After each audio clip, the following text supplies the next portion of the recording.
Querido Deus que estás nos céus, queremos agradecer pelo teu amor, a tua bondade e por essa oportunidade única de podermos nos reunir e estudarmos e aprendermos um pouco mais dessa mensagem tão linda e de salvação que o Senhor nos trouxe e com tanto amor tem trazido de várias formas os pontos dessa mensagem para que nós possamos nos conectar, para que nós possamos estar a par, para que isso possa estar ser absorvido por nós e assim nos preparar para a missão que o Senhor nos confiou. Agradecemos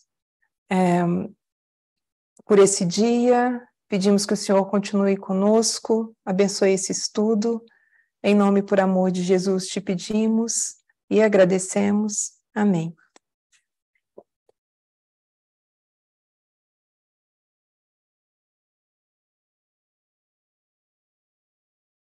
Então, mais uma vez, bom dia a todos.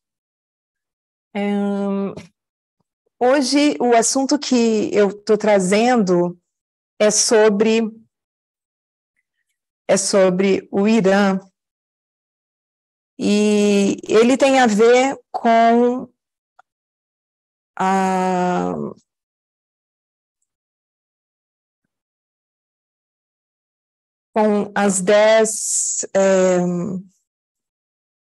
os 10 riscos que a gente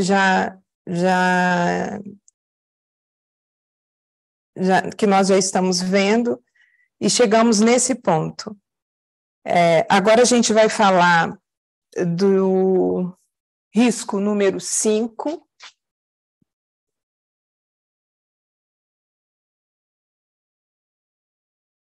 Irã.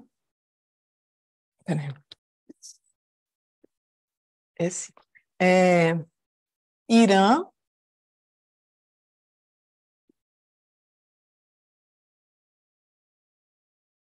em um canto.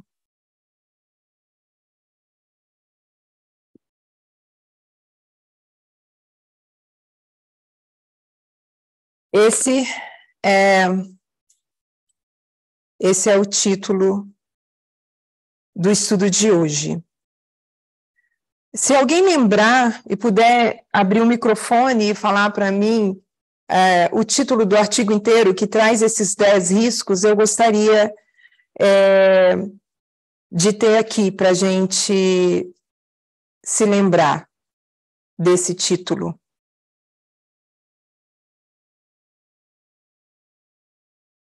O título correto. Eu vou aguardar que alguém possa... 10 riscos de 2023 e além? Isso. Obrigada, Lara. Então, a gente está falando dos 10 riscos de 2023 e além. A gente vai falar do número 5. O artigo que traz esse assunto, esse artigo número 5, ele começa falando de Gina Mahsa Amini.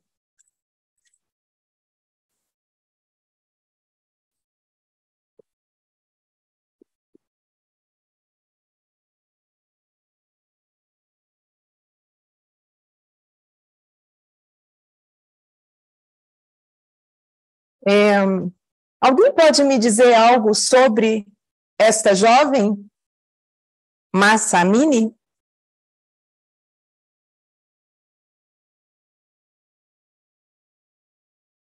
Alguém se lembra?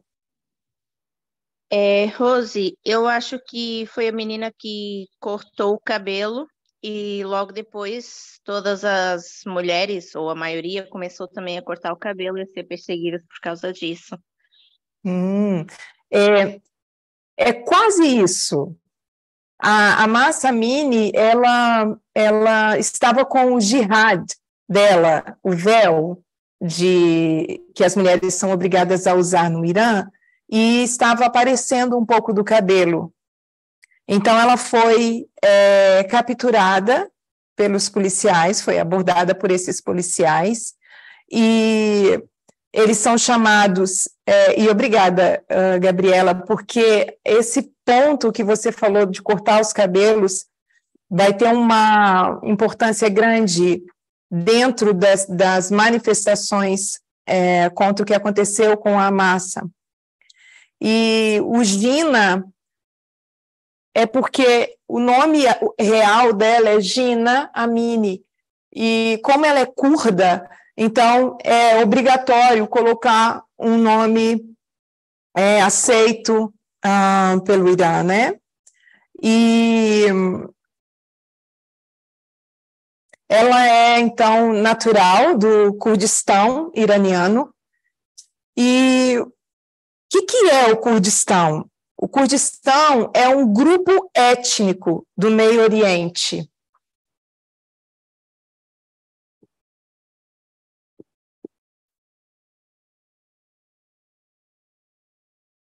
E esse grupo, quando se fala em grupo étnico, é porque o que define esse grupo, o que identifica esse grupo, são as características étnicas, né? E que está ligado com a genealogia, com a ancestralidade comum e semelhanças também. Isso inclui língua, história, sociedade, cultura ou uma nação em comum. E por que eu estou falando isso? Porque não tem relatos, tá? De onde veio esses kurdistões, que essas pessoas curdas, né? Elas existiram antes de Cristo, mas é um grupo étnico. E a Mahsa, ela foi presa, e ela foi presa pela polícia da moralidade.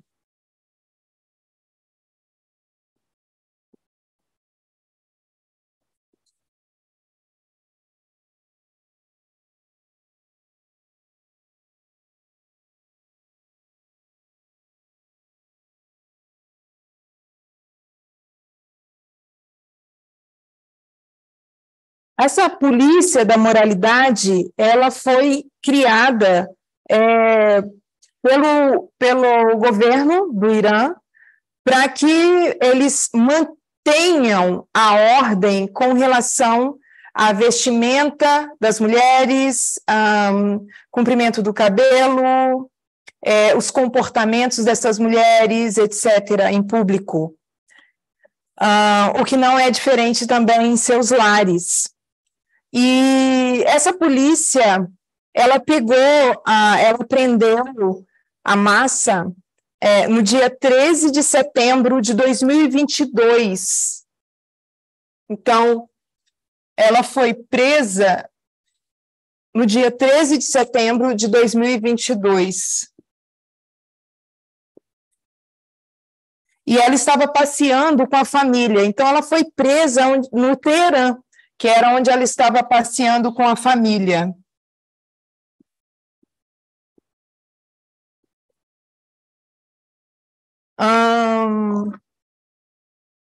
Então, a gente já sabe o motivo da prisão, né? Que foi apontado pela polícia da moralidade, que é o hijab.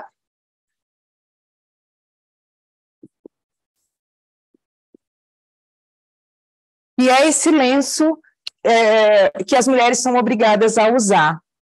E é um véu, né, que eles falam, que cobre o cabelo das mulheres e uma parte do pescoço e colo. E ela faleceu em 16 de setembro de 2022.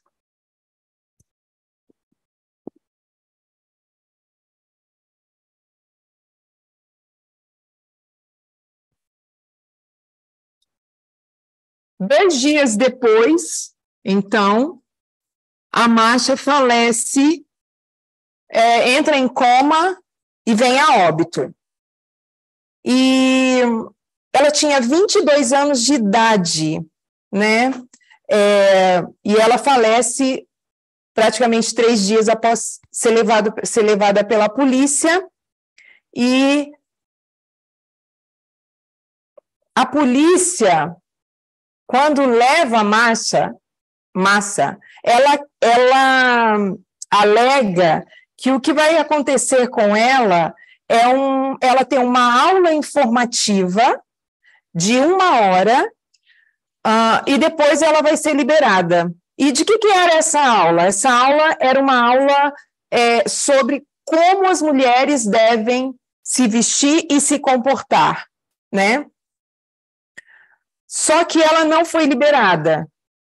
E aí, segundo a mãe dela, ela foi espancada na frente do seu irmão, porque no momento que ela foi aprisionada, que ela foi levada, ela estava com o irmão. Então, ela foi espancada na frente dele. Eles deram tapas, bateram com cacetete nas suas mãos, na sua cabeça, né, nas pernas, além de, no rosto do irmão, porque ele reagiu, borrifar o spray de pimenta.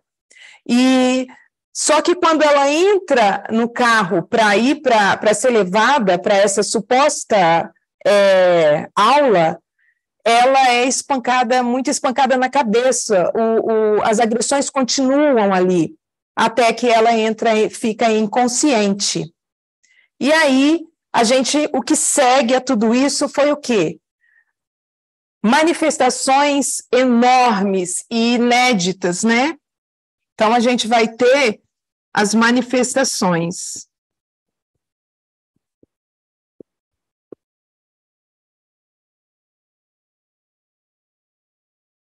E aí, essas manifestações que a gente chama, também a gente pode chamar de protestos, eu gosto dessa palavra, que é uma forma de protestar, de questionar.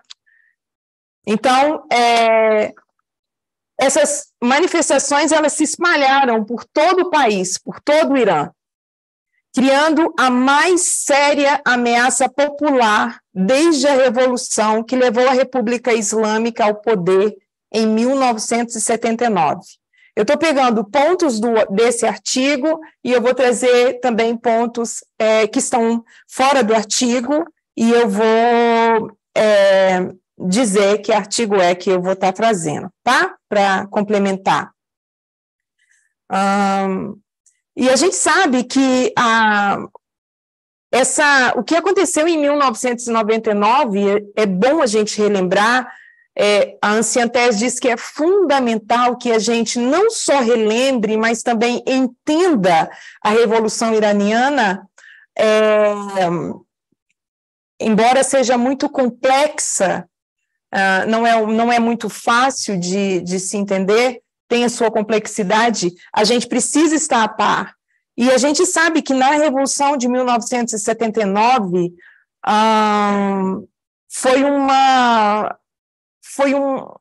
é histórico, não é uma coisa pequena, né? Teve repercussão mundial, e essa revolução trouxe o governo atual, né? Que é um governo majoritariamente autoritário. Eu queria pedir ao Gabriel para falar um pouquinho sobre a Revolução de 1979 para a gente.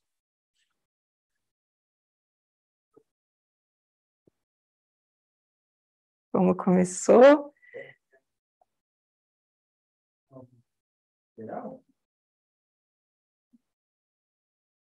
Em 1979 teve uma revolução, né, que foi basicamente a culminação de mais que 2 décadas, né, de confusão dentro do país, digamos. E basicamente o cúmulo, não, onde o rumo do país muda completamente para o país que nós conhecemos hoje, né? Porque eu acho que todo mundo cresceu conhecendo o Irã como um país que está sob controle de um líder religioso. Poucos países têm. A gente não escuta. Ah, não está escutando. Está desligado? Que é o meu? Não.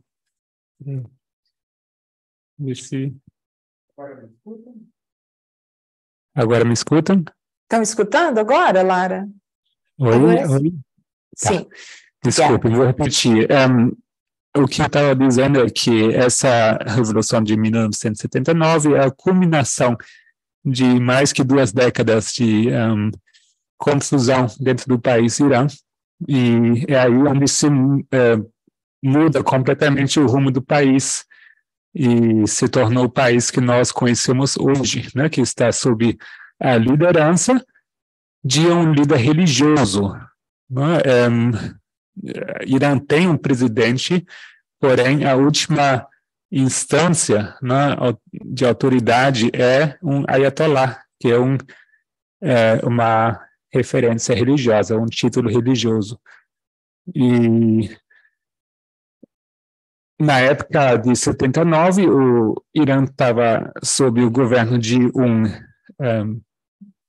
despota, um ditador, não, que ele teve o título de Shah, e precede a Revolução de 53, né, que tem toda uma história por si, mas basicamente foram 2 décadas de um governo muito complicado, onde o povo se revoltou sobremaneira e onde esse ayatollah esteve em exílio, não em Paris e outros países, outros lugares. Então, quando essa revolução acontece, né, essa grande revolução de 79, o Shah ele tem que fugir, ele foge para os Estados Unidos, né, que muitas pessoas já esperavam, né, ter os Estados Unidos por trás dessa confusão toda, né? E quem volta é esse ayatollah, e ele assume. Então ele chega e muitas pessoas estão dispostas a trocar qualquer coisa para não ter esse Shah no governo. Não? Mesmo que não sejam religiosos, eles estão dispostos a fazer esse compromisso e aceitar um ayatollah no poder, porque eles acham que isso vai ser temporário, vai ser coisa de poucos anos. E daqui a pouco eles percebem que ele não veio para brincar, ele fica e nunca mais vai embora. Obrigada, Gabriel. Então, a gente viu que, como o Gabriel falou, que em 1979 a Revolução Iraniana foi um ponto de virada. Esse líder, né, esse líder islâmico, Ayatollah Khomeini, ele se considera um escolhido, ele se considera uma pessoa escolhida por Alá para estar ali, naquele governo. E, na verdade, ele se aproveita dessa revolução, se aproveita de tudo que o povo está passando, e ele vem e assume, é chamado para assumir o governo. E muitos noticiários, né, muitos jornais, muitos artigos compararam essa manifestação, esses protestos relacionados à Jina, a Mahsa Amini, com essa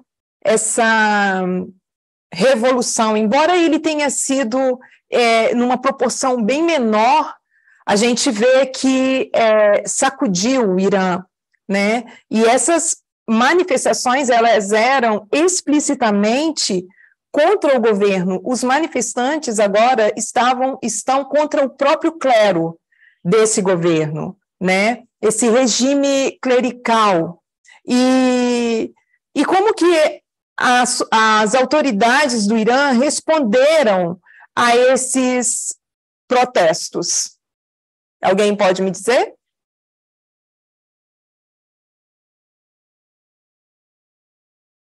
Vindo de um regime autoritário, como que o Irã respondeu? Isso é bem recente. Reprimiu. Reprimiu com muita violência. Sim.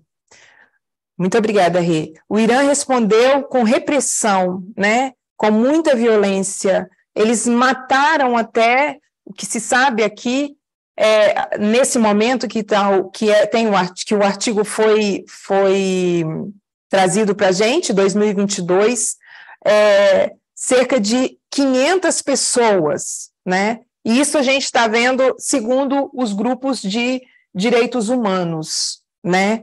Deixa eu só colocar aqui. Eu quero colocar a data desse artigo. Você pode me passar, Rê? Assim que você puder. Então, é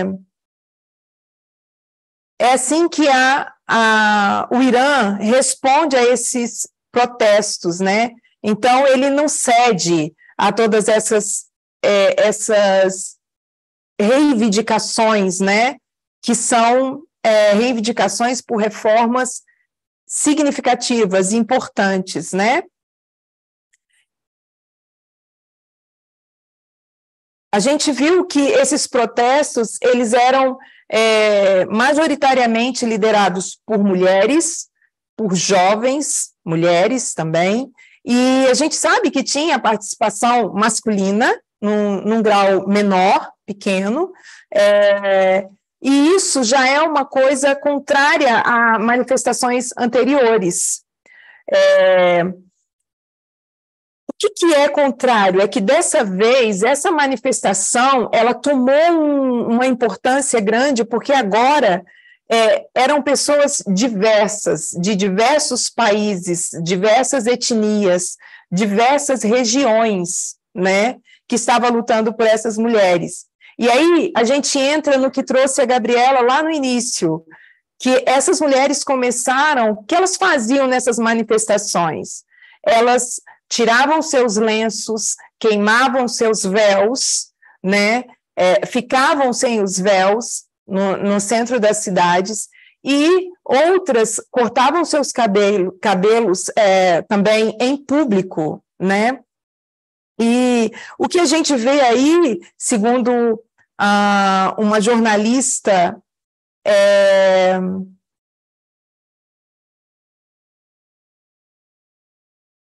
que foi entrevistada pela Natuza Neri, Natuza Neri como é o nome, Gabriel? Não, do G1, mas ela fala num podcast em especial. E ela traz essa jornalista que fala que... Pode falar. Você que alguém... O assunto, obrigada. Isso, obrigada. E aí ela diz que, já que ela foi ao Irã, então ela diz que essas mulheres, elas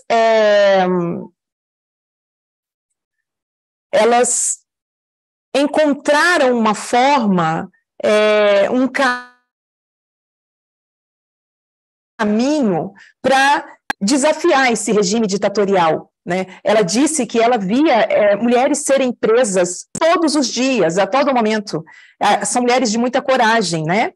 E também a gente pode lembrar do capitão da seleção iraniana. Lembra que eles não, porque isso tomou uma proporção tão grande que foi para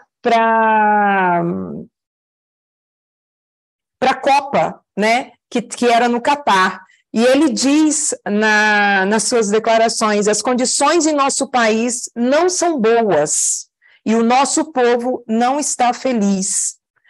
E essas mulheres, elas dançavam e queimavam seus véus, cortavam seus cabelos em público. Meninas estudantes, elas tiravam o véu e, nesse caso em especial, nas escolas, elas expulsaram um líder do governo, uma autoridade do governo, da sua escola, na capital do Teherã, e esse movimento foi ganhando solidariedade por todo o mundo. Isso é bem recente, né? Então, a gente sabe que a polícia iraniana respondeu com intolerância e repreensão aos protestos.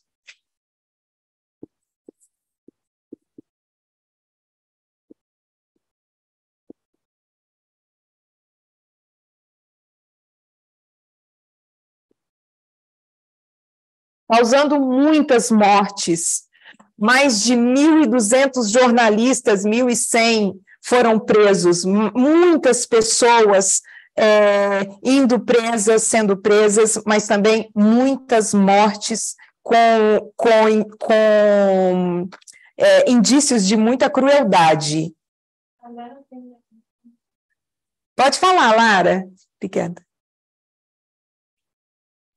Sou eu. Ô, Pedro. Tudo bem?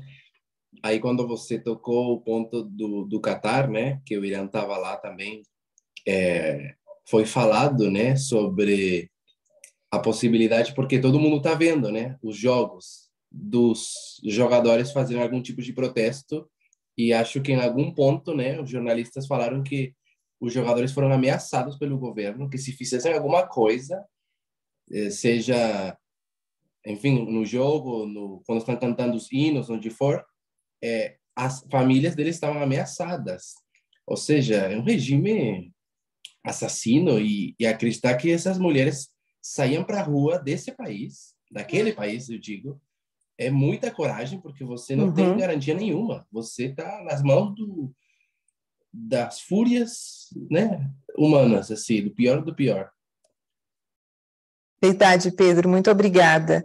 E pegando o gancho do que você falou, esse time, na vez seguinte que foi jogar, ele foi obrigado, ele teve que cantar o hino, causou muita comoção no Catar, porque as pessoas não estavam felizes com tudo isso, e realmente eles estavam sendo ameaçados e suas famílias também.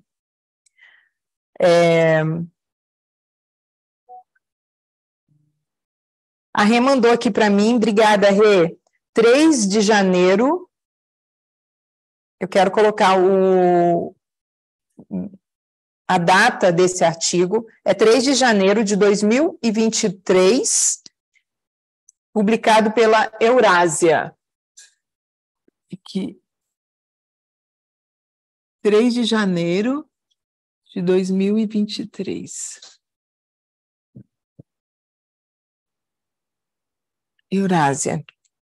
E essas manifestações, elas corroeram um pouco esse poder, essa legitimidade desse regime, e isso também, segundo o artigo, pode levar o Irã a atacar países que apoiem esses manifestantes, né?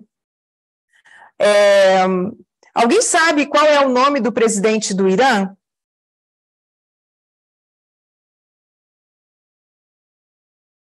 Ebrahim Raisi. Vou colocar aqui.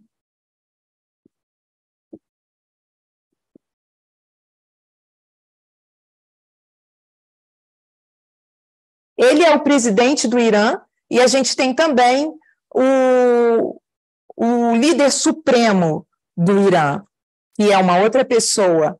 E ele é chamado assim, o nome dele é um pouquinho diferente, mas ele é chamado de Ebrahim Raisi. Ele declarou que as iranianas elas devem usar o jihad por necessidade religiosa, Olha isso. Então, ele diz que elas são obrigadas a usar o hijab por necessidade religiosa,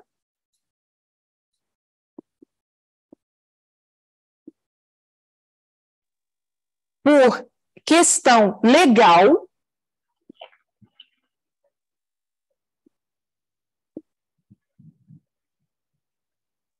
e também por ser obrigatório.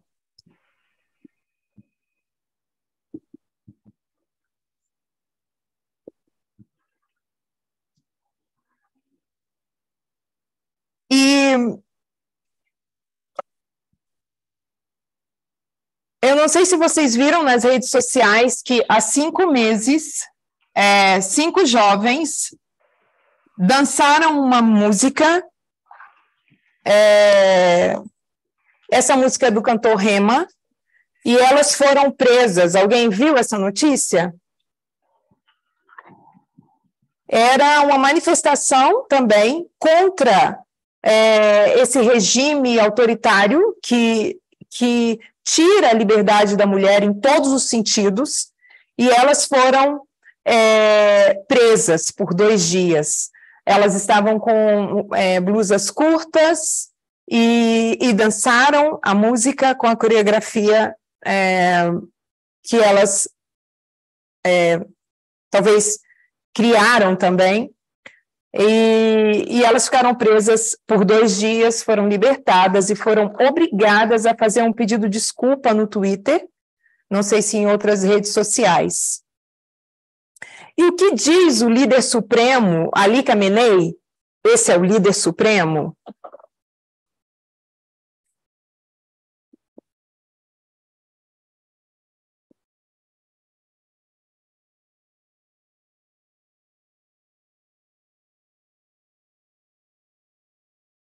Ali Khamenei. O que ele diz a respeito de tudo isso? Qual a declaração dele? Ele diz que as forças de segurança estão certas, ele elogia as forças de segurança por impedirem o país de sucumbir ao que ele chamou de um bando de rebeldes, assassinos, analfabetos e escravizados. Então, esse líder supremo, esse líder religioso, ele dá essa declaração. Bom, esse é um dos pontos que o artigo Irã em um canto traz, é o início do artigo, e eu abordei um pouco para a gente ter um pouco mais de profundidade sobre esse caso. Eu acho que não foi novidade para ninguém, porque repercutiu muito e perdurou, se não perdura ainda, né? Essas meninas, o que aconteceu com elas de serem presas tem 5 meses, então não é tão recente, né? Não está tão longe assim. Agora a gente vai falar do acordo nuclear.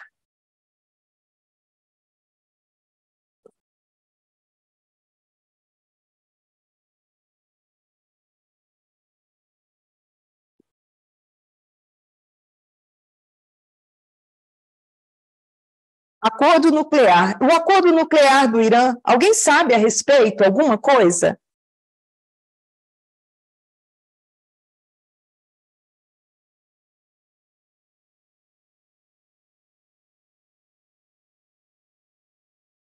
Pode falar, Gabriel. O Irã, né, que há muitos anos está alegando que eles estão querendo enriquecer o urânio, né, para o uso pacífico, para o uso de geração de energia de usinas nucleares, né? E então eles adquiriram tecnologia, fizeram contratos com países europeus e tal. Só que acredita-se uma grande suspeita, né, que eles, na verdade, querem enriquecer urânio para uso de armas nucleares. Né, e sendo ele um arqui-inimigo do Israel, sendo realmente lá no centro do Oriente Médio, né, realmente cria um grande desconforto, né, de ter esse perigo. Então, todos esse comércio, né, dessa tecnologia foi feito sob um controle bem rigoroso, né, que são esses acordos que eles poderiam, sim, adquirir essas tecnologias, porém, somente se comprometessem para uso civil. Uhum. Né? Agora, esse acordo, né, ele foi suspenso, né, baixo Trump, e acredita-se que o Irã aproveitou esse momento, né, para avançar com suas ambições, né, de criar armas, né? Uhum. E agora estão lutando para retomar esse tratado, né? E já não é tão fácil porque há condições por ambos os lados, né? O Irã também está alegando, né, de ser uma posição muito desvantajosa, que eles não têm acesso a o que outras nações têm, né? Que é o uso de material nuclear para a energia, né? Sim. Obrigada, Gabriel. Gabriel trouxe 2 pontos importantes dentro dessa narrativa, que é, primeiro, esse acordo existiu, e esse acordo existiu em 2015, e sim, ele foi negociado, como o Gabriel falou, exatamente para manter uma restrição no uso de urânio, né, e de matérias-primas para construção de armas nucleares, e esse acordo foi negociado em 2015 por Barack Obama,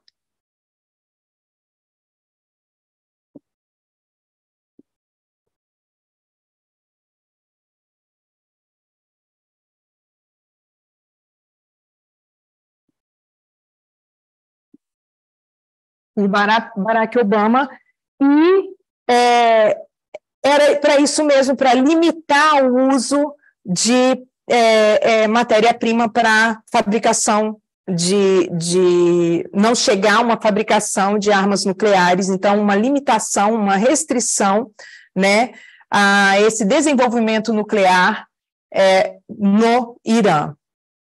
E aí, como o Gabriel também já trouxe, a gente viu que esse pacto, ele fracassou, né? Ele durou cerca de 2 anos apenas. E por que ele fracassou? Gabriel falou já para a gente. Ele fracassou porque Donald Trump, ele desfez o acordo. E não só desfez o acordo, como ele também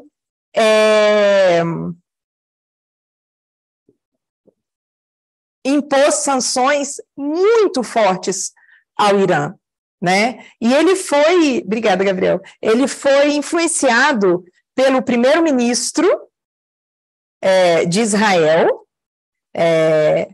Benjamin Netanyahu, e por falcões republicanos.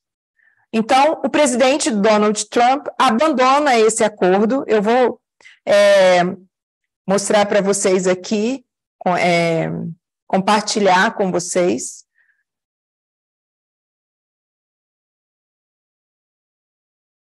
Vocês estão vendo aí? Então, essa imagem não é com relação ao acordo, mas eu gostaria que vocês vissem. Essa imagem, vocês vão ver aí que essa parte laranja é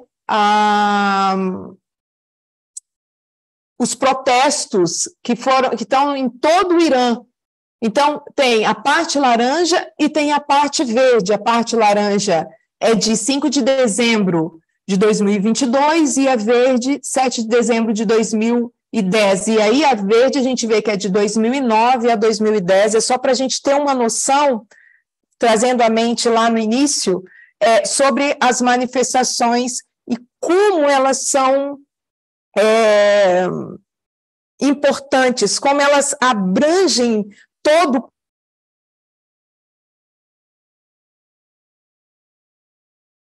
Vocês viram a imagem de Donald Trump mostrando a quebra desse acordo feito por Biden, né? Biden, perdão, por Barack Obama. E agora eu vou mostrar uma foto também para vocês. Esse aí é o presidente Ebrahim Raisi, é o presidente do Irã. E esse aqui,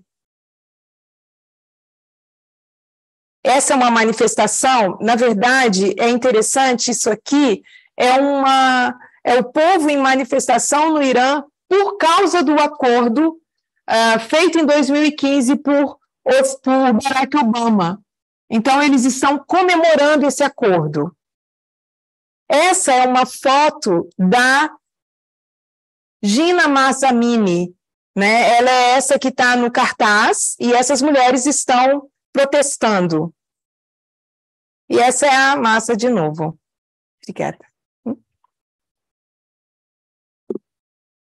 Bom, então a gente viu que esse acordo, ele sobreviveu por apenas 2 anos, né? Então, em 2018, ele não funciona mais. E o que acontece, né? Como eu disse, Donald Trump, ele, além de quebrar esse acordo, interromper esse acordo,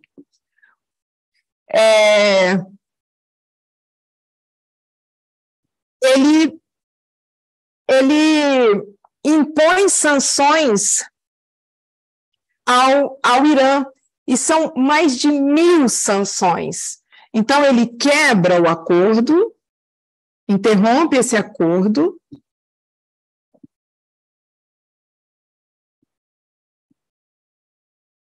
e impõe ao Irã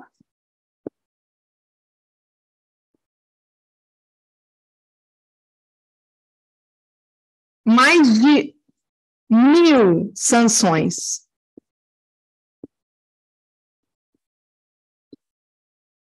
Né?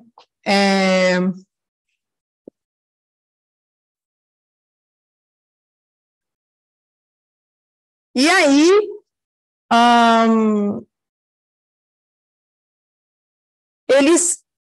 o que ele visa com essas sanções?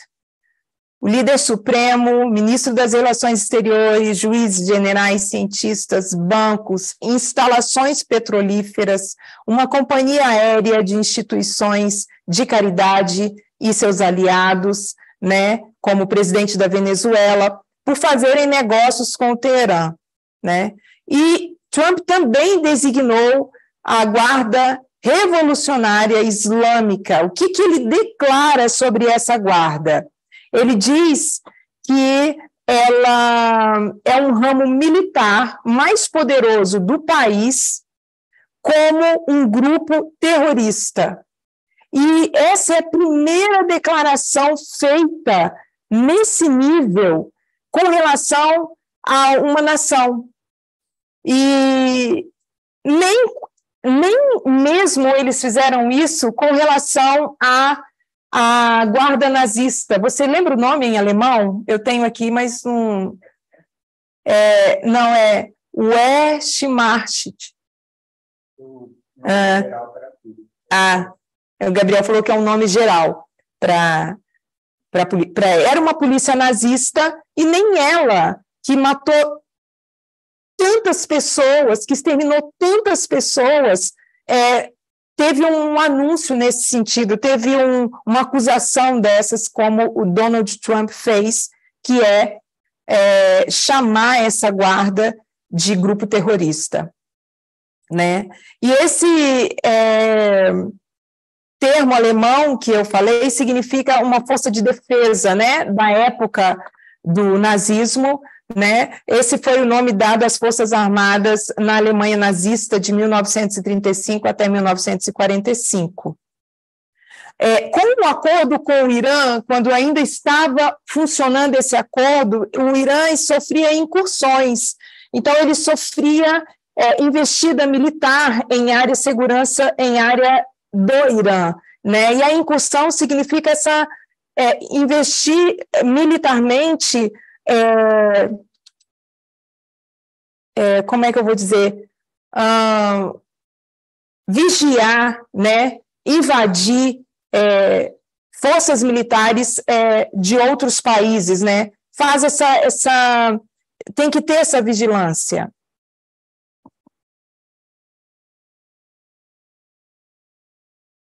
Então,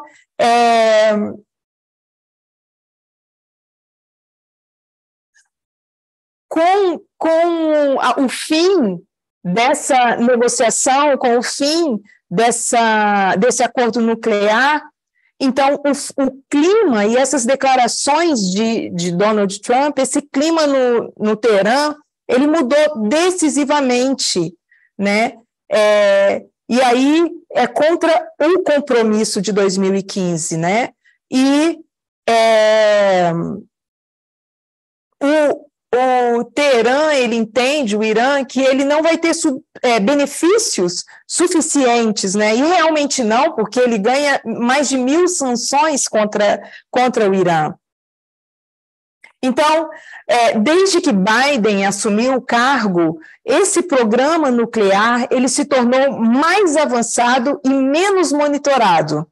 Então, o programa nuclear do Irã ele ficou mais avançado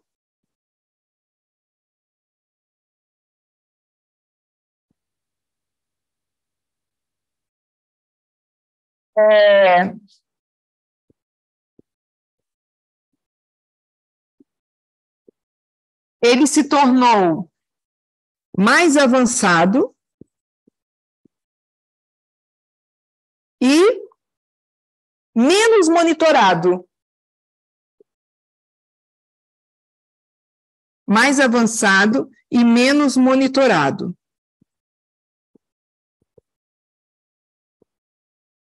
O que seria preciso agora que Biden voltou, que não é mais Donald Trump, com relação ao Irã, a esse acordo? Refazer o acordo? Sim, obrigada, Lara. Tentar refazer esse acordo, né?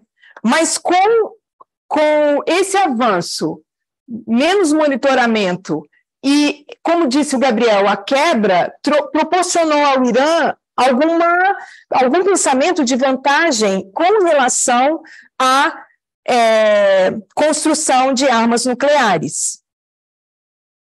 Então, o Irã ele anunciou em novembro, né, que ele começaria a produzir urânio enriquecido de grau quase armamentista, usando algumas de suas centrífugas mais avançadas e uma instalação enterrada nas profundezas de uma montanha, um local impenetrável,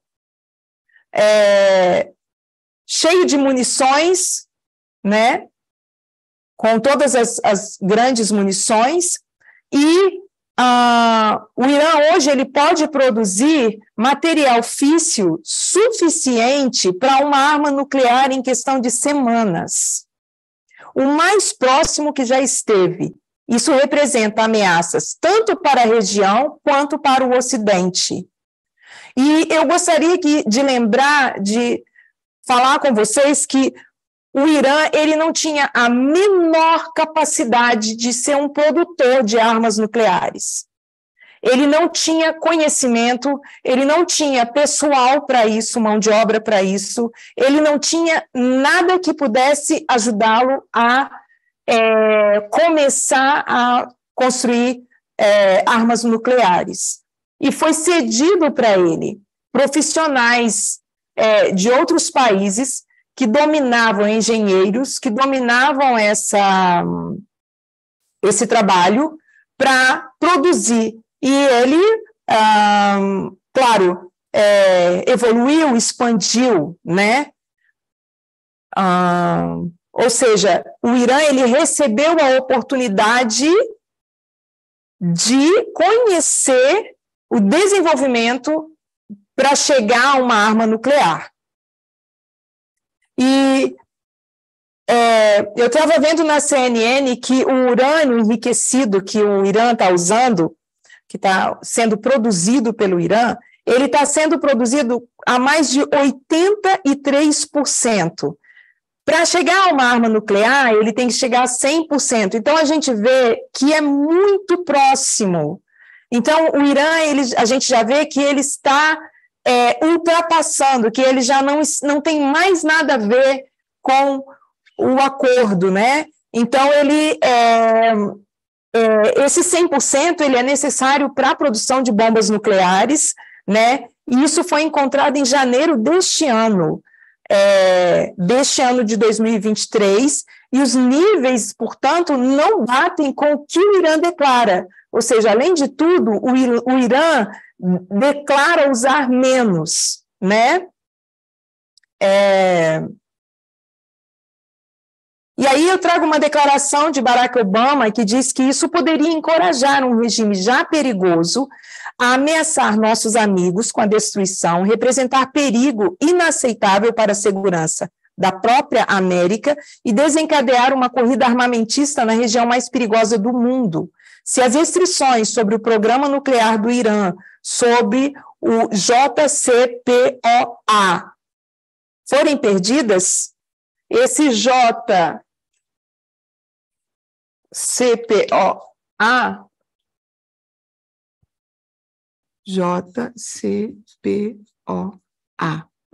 essa é a sigla do grupo que se formou dos países de grandes potências para participar desse acordo. Então, Barack vê isso como uma ameaça, né? O artigo ainda traz sobre Rússia e o Irã. E é interessante que a Rússia ela faz parte desses países que vão vigiar com relação a esse acordo, né? Embora esse acordo tenha sido quebrado. E o que o Irã faz? Ele se une às ambições imperiais de Putin na Ucrânia. Isso tem a ver com interesses, né, de ambos os países, né, de ambos os governantes. Então, o apoio material do Irã à guerra da Rússia na Ucrânia acrescentou outra dimensão às relações fracassadas com o Ocidente. Teherã vendeu a Moscou centenas de drones usados para atacar civis em cidades ucranianas e está prestes a construir uma fábrica de produção de drones na Rússia e enviar mísseis balísticos de curto alcance. Combinado com a repressão interna, apoiada pela Rússia, o envolvimento do Irã em uma guerra europeia abalou fortemente a opinião pública e a elite no continente contra a República Islâmica. E o que vai acontecer? Vai levar os Estados Unidos também a impor sanções econômicas. Essas sanções elas vão voltar e elas vão ser adicionadas novamente, né, para ver se interrompe essas cadeias de suprimentos do Irã, e o que a gente sabe que talvez não seja tão simples assim, interromper essa cadeia de produção que o Irã já possui, né?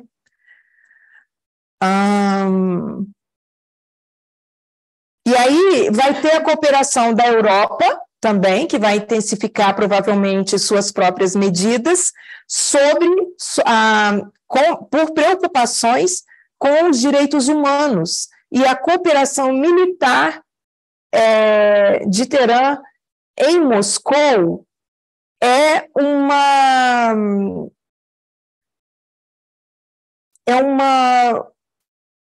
relação que a gente vê que é perigosa, né? Existe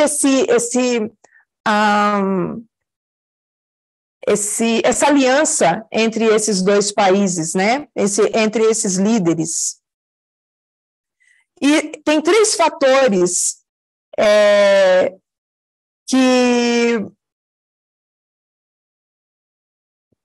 que tem um peso sobre o Irã negativo, né? Que é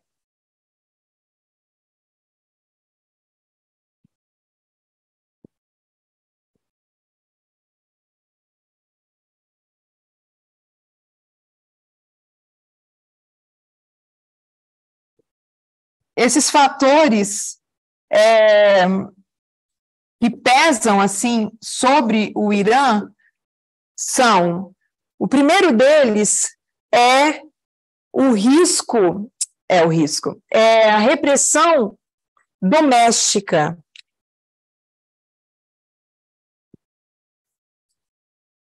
Essa repressão que o povo vive no seu país. A segunda é esses avanços nucleares, porque os avanços foram significativos e estão em evidências, não tem como esconder. E o envolvimento do Irã na guerra com a Ucrânia, na guerra da Rússia com a Ucrânia.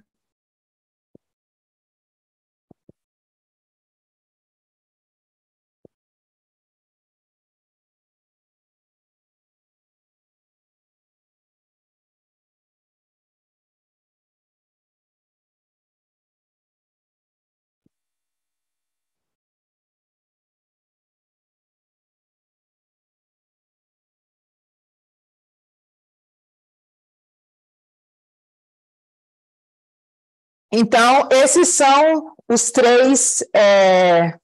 esses três aspectos, né? E isso se combina para aumentar o risco de confronto do Irã neste ano. E aí a gente está falando de um acordo, desse problema com o acordo nuclear, que está fora de alcance, e aí, como eles falam, essas luvas sairão das mãos agora, novamente, entre Irã e Israel. Eu acho que já houve alguns ataques, já recentes, e eu vou... Alguém gostaria de contribuir, de fazer alguma pergunta? Eu só gostaria de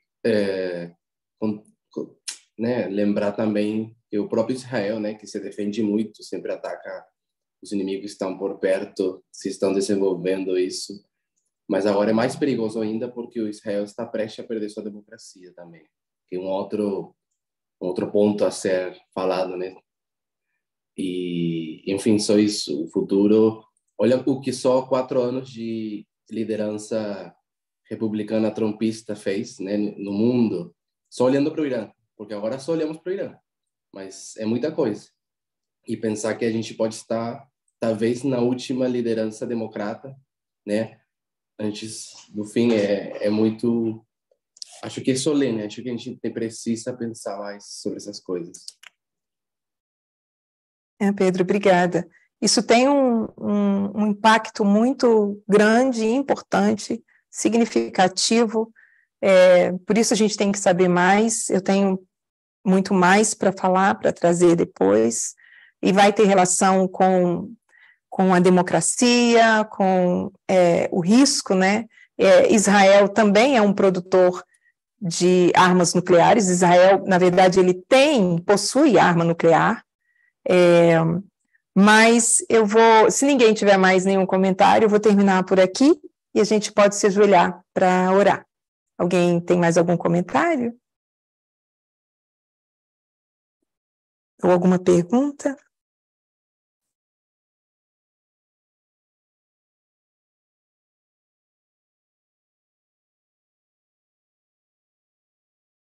Então, numa próxima aula, eu vou trazer para vocês o quão importante é a gente entender isso, saber disso, e o quanto é fundamental a gente estar a par desse assunto, entendendo esse assunto, e a gente vai ver que ele não é desconexo, não está desconectado